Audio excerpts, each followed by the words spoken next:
Millətlər Liqasının qalibi oldu. Ronaldo.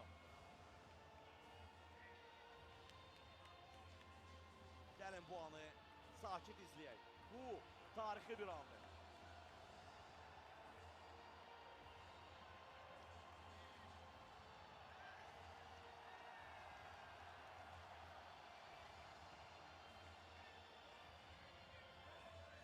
Bu illər üçün təşəkkürlər Ronaldo.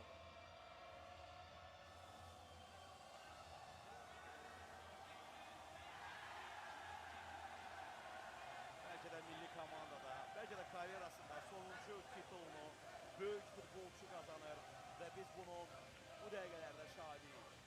Bu illər üçün təşəkkürlər Ronaldo. Portuqaliya UEFA Millətlər Liqasının çempionudur. Bravissimo, bravo! İradələrini ortaya qoydular. Sona